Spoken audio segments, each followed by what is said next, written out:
Bonjour à tous. Alors, parasha de la semaine, parasha Toldot.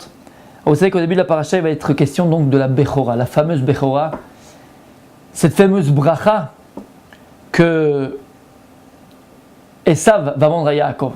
Vous savez que c'est écrit dans les textes, je vais juste vous lire la fin de ce passage-là, où donc Esav revient du champ, très fatigué. Yaakov qui est en train de préparer un plat de lentilles, parce qu'Abraham est mort ce jour-là. Il va dire, donne-moi ce plat-là. Alors Yaakov va lui dire, mais ok, mais avec quoi je te le vends? Qu'est-ce que tu me donnes en échange? Il dit, donne-moi ta Bechora, donne-moi ton droit d'aînesse. Et c'est ce qu'il va faire Esav. Et il y a écrit dans le verset quelque chose de puissant. Vaïvez Esav et ta Bechora. On te dit que Esav, il va mépriser la Bechora, le droit d'aînesse. Bah oui, attends, t'as vendu ton droit d'aînesse pour un plat de lentilles, Habibi, c'est que tu connais pas sa valeur, c'est pas possible. En tout cas, la chante de la Torah, il est très dur. Vaïvez Esav et ta Bechora. Esav, il a méprisé la Bechora. Parce qu'on va essayer de voir ensemble, Ezrat Hashem, c'est quoi ce hymne de Bechora? Qu'est-ce qu'il a vendu en vérité Esav à Yaakov? Et c'est quoi ce mépris de Esav envers le droit d'aînesse? Et en vérité, c'est quoi ce droit d'aînesse qu'il a vendu à Yaakov? Alors pour répondre à cette question-là, on va ramener une Torah de Rabbi Nachman dans l'Écoutez Moran, une Torah extraordinaire. Écoutez bien. Il explique Rabbi Nachman que la Bechora, le droit d'aînesse, on ne peut pas le comprendre simplement comme une loi de la Torah. Comment c'est quoi le droit d'aînesse au niveau halachique? Alors c'est le premier-né, le premier enfant mâle qui va sortir de la maman, mais il a des droits au niveau halachique différents des autres frères et sœurs, des autres frères. Et la loi qui prédomine dans le Bechor, c'est que le Bechor dans la Yerusha, dans l'héritage, il prend une part double par rapport aux frères. Il pose la question à Rabbi Nachman, c'est quoi cette Bechora où le Bechor, donc le premier-né, il prend une part double? Qu'est-ce qu'elle veut nous dire cette loi-là? À travers cette histoire de Yaakov et ça, on va le comprendre, Bezrat Hashem. Il y a un passage dans la Torah, on va le lire dans les parashiyot dans pas longtemps, où lorsqu'avant de mourir, Yaakov Avinu, il va appeler Yosef, il va lui faire un cadeau unique qu'il ne va pas faire à ses autres enfants. Il va lui donner la ville de Shrem. C'est quoi cette ville de Shrem? Il va lui dire, Yaakov Avinu, je te donne à toi une part en plus dans la terre d'Israël. Je te donne la ville de Shrem que j'ai conquis, il va dire Yaakov, Becharbi ou Bekashti, avec mon chèvre, avec mon glaive et avec mon arc. Bon, pourquoi tu viens dire à ton fils comment tu as conquis la ville? C'est bien, tu as conquis avec comment? Bien sûr, avec la guerre. La Gemara nous dit, attention, ça c'est le pshat. Pshat, oui, parce que j'ai conquis avec mon glaive, avec mon arc. La Gemara dans ma Sechet Baba Batra dit, c'est quoi Becharbi ou Bekashti? Betfilati. Il dit Yaakov à Yosef, je te donne la ville de Shrem en plus, que j'ai conquis par la tfila, par ma prière. On voit que la Torah, elle compare la prière à un glaive et à un arc. Pourquoi? Parce qu'en réalité, entre parenthèses, la tfila, elle a cette même propriété là. La tfila, des fois, c'est un glaive et des fois, c'est un arc. Pourquoi? Parce que des fois, la tfila, c'est du corps à corps, des fois, la tfila, c'est chirurgical. Par exemple, quand est-ce que la tfila, c'est un arc? Parce que dans ta prière, il faut que tu précises ce que tu veux. Lorsque tu as une demande à faire, Kadosh Baruch Hu, ne sois pas comme ça, du à peu près. Il faut préciser ce que tu veux. Comme il y a l'histoire, la Gemara ramène, qu'un type était dans le désert, il a dit, oh là, j'en peux plus, c'est trop loin, il fait très chaud. Il a dit, donne-moi à Dieu un âne. Mais il n'a pas dit, donne-moi un âne pour que je le chevauche. Donne-moi un âne. À la fin, qui c'est qui a porté l'âne? C'est lui. Il a porté son âne. Pourquoi? Parce que tu n'as pas précisé pourquoi tu voulais l'âne. Donc dans la prière, la Gemara, elle dit, il faut que tu précises ce que tu veux. C'est comme l'arc. Lorsque tu utilises un arc dans la guerre, c'est pour tirer chirurgical. Le glaive, c'est quoi? C'est du corps à corps. C'est que parfois, tu n'arrives pas à prier, tu ne sais pas comment faire, tu n'arrives pas, va à la guerre, va prier, sors ce que tu as dans les tripes. Ça, c'est pour ça que la tfila, elle est comparée à l'arc, elle est comparée au glaive. Mais qu'est-ce qu'on voit en tout cas? Que Yaakov Avinu, il va donner en plus à Yosef une ville, qu'il va dire que j'ai conquis Betfilati. C'est qui Yosef? Yosef, c'est le Bechor de Israël. C'est le Bechor de Yaakov. Pourquoi? Lorsque Reuven, il va inverser la couche de son père, lorsque Rachel va mourir, il va perdre la Bechora, il va perdre le droit d'aînesse. Qui va prendre la place? Yosef Hatzadik. Yosef devient Bechor d'Israël, Bechor de Yaakov, premier-né de Yaakov. Et c'est pour ça que Yosef, sa tribu, va se partager en deux.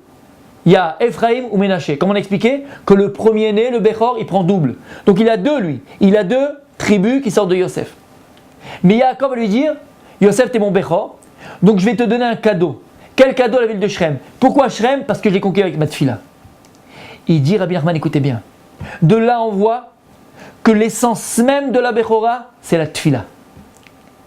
L'essence même de la Bechora, c'est la tfila. C'est-à-dire que ce qui représente la Bechora, c'est la prière. Esav, lorsqu'il devait recevoir le Bechora, il devait en vérité recevoir le Koach HaTfila, la force de la prière. Vaïvez Esav et Bechora. Esav, il n'a pas compris c'était quoi le Koach HaTfila. Il a dit la Tfila, mais pourquoi faire? La prière. Mais prier qui? C'est quoi la prière? La prière, c'est reconnaître que j'ai des manques physiques et spirituels. Et qu'il n'y a que toi, Kadosh Baruch Hu, qui peut me combler ces manques-là. Alors, Esav, l'Occident, il s'est dit, mais attends, moi j'ai besoin de quelqu'un, moi. Kochi Votsem, il a dit, c'est la force de mes mains qui font la guerre. J'ai besoin de personne. Je sors de la cuisse de Jupiter. J'ai besoin de quelqu'un, moi. C'est l'orgueil, et l'orgueilleux par définition. Esav, c'est le Satan, c'est l'Etzerara, c'est le Nachash Kadmouni, c'est le premier serpent qui voulait prendre la place de l'homme. C'est l'orgueil par excellence. Donc Esav, Vaïves la Bechora, en vérité, il a méprisé le Koach HaTfila. Il a repoussé la force de la prière. Qui c'est qui l'a pris? C'est Yaakov Avinu, Israël. Israël et Yaakov, on a appelé Bechor, on a appelé premier-né. Israël Bechori. Israël est appelé premier-né de Dieu. C'est-à-dire, savez qu'on est le premier-né de Dieu parmi les nations? C'est que le Koach HaTfila, il dit Rabbi Nachman, la force de la prière, elle a été donnée à Israël. Elle a été donnée à Yaakov. Et c'est ça que Yaakov va transmettre à Yosef. Yosef, c'est Yesod. Pourquoi il dit Rabbi Nachman? Yosef a tzadik, tzadik Yesod Olam, on l'appelle. Pourquoi? C'est quoi Yesod? C'est la Brit Mila. Shmirat Abrit. Protéger et garder sa Brit Mila, l'endroit, cet endroit sexuel, des accouplements sexuels interdits. Parce que la tfila, elle va avec la Brit Mila. Plus une personne égale sa Brit, il dit Rabbi Nachman, plus cette tfila, elle est écoutée. Et c'est pour ça que Yaakov a donné la Koach et la force de la prière à Yosef Hatzadik. C'est ce qu'on appelle ça Brit Mila. Pourquoi on appelle ça Mila? Mila en français, c'est une parole. Tu ne parles pas avec ça, Rabbi Nachman. Tu ne parles pas avec cet endroit-là. Pourquoi on appelle ça Mila? Parce qu'il dit Rabbi Nachman qu'une parole, c'est quoi? C'est quoi une Mila? Une Mila, c'est un dévoilement. Qu'est-ce que la... C'est une expression, donc un dévoilement. Qu'est-ce que la parole, elle exprime ou elle dévoile? Elle dévoile ma pensée. Donc on voit que quand on parle de Dibour dans la Torah, on parle de Mila, on parle de parole dans la Torah, on parle de dévoilement. Tu vois que tu verras Dibour, c'est un dévoilement. C'est dans cet endroit Brit Mila. Il dit pourquoi? Parce que jusqu'à 8 jours, avant de faire le Brit Mila à un enfant, la Neshama, l'âme qui est dans le corps du juif, et de cet enfant-là, elle est enfermée encore dans le corps. Elle ne peut pas s'exprimer à l'extérieur, elle ne peut pas se dévoiler, donc se réaliser. Lorsqu'on enlève le prépuce, on crée dans le corps de l'homme Shakai, le nom de Dieu, Shin, Dalet, Yud, c'est un des noms de Dieu. Shin, c'est le narine, Dalet, c'est la bras des tefilines, et l'endroit de la brite, c'est le Yud, ça fait Shakai. Le nom avec lequel Dieu, il a dit Daï Ba'olamo, avec lequel Dieu, il a pris la matière et il lui a donné une forme. C'est quoi? C'est la réalisation. À partir du moment où on a la Brit Mila, l'enfant peut se réaliser. Si on a compris ce principe-là de Rabbi Nachman, on a compris que le Inyan et le sujet même de la Bechora, c'est le Koach HaTfila, c'est la force de la prière. Lorsque Esav, en vérité, il a méprisé le droit d'aînesse, il a dit, moi j'ai pas besoin de la prière. Moi je me suis fait à moi-même, j'ai pas besoin de prier. Prie le bon Dieu, pourquoi? J'ai besoin de lui, moi j'ai pas besoin de lui. Qui a pris cette force de la prière? C'est Yaakov. Yaakov, c'est Israël. Et c'est qui? Israël Bechori à Kadosh Baruch Hu. Il dit, nous on appelé les premiers de Dieu. Pourquoi? Parce que maintenant, Israël, nous sommes nous, ceux qui détiennent la force de la prière. Et combien on a vu d'histoires au Maroc, en Tunisie, où il y avait la sécheresse, il n'y avait pas la pluie, vous devez en connaître vous-même. Et qui on appelait pour qu'il pleuve? Qui on appelait pour qu'il n'y ait plus de sécheresse? Qui on appelait? On appelait les Juifs, le rabbin des Juifs. Parce que même les goïms, les nations, connaissent la force de la prière des Juifs. Et il termine Rabbi Nachman, et il dit que, puisqu'on a vu qu'Yaakov, Israël, c'est le corps de la tfila, la force de la prière, et il a transmis à Yosef. Et Yosef a dit, c'est quoi? C'est la Brit Mila. En vérité, tu retrouves cette même chose dans la Brit Mila. Il dit pourquoi? On voit que Esav, donc les chrétiens par exemple, Esav, l'Occident, les goïms, ne font pas la Brit Mila. Pourquoi? Parce que eux, Esav, lui, il a repoussé complètement la prière. Il n'y a pas de prière chez eux. Ishmaël, les musulmans, ils font eux la Brit Mila. Ils enlèvent le prépuce. Mais ils ne retournent pas la peau, ce qu'on appelle priya. Ils ne retournent pas la peau. C'est-à-dire qu'ils ont aussi la prière, ils ont Les musulmans, ils prient Dieu. Mais cette prière-là, elle n'est pas complète, elle n'est pas entière. Pourquoi ? Parce que c'est la philosophie musulmane d'ailleurs, ça s'appelle le mektoub. C'est-à-dire qu'eux, ils prient Dieu pour prier Dieu. Mais ils ne croient pas en la force de la prière. C'est-à-dire qu'ils ne pensent pas qu'avec la prière, on peut changer une situation. C'est ça le mektoub. C'est quoi le mektoub ? C'est le... Comment on appelle ça en français le mektoub ? La prémédité, mais il y a un autre mot en français. Ouais, le mektoub. Ouais. Tout a une finalité, tout est prémédité et tout est prédestiné. Voilà. Tout est prédestiné. Tu ne peux pas changer quelque chose. Si un type est malade, il sera malade, il devra mourir. Tu ne peux pas changer cette situation.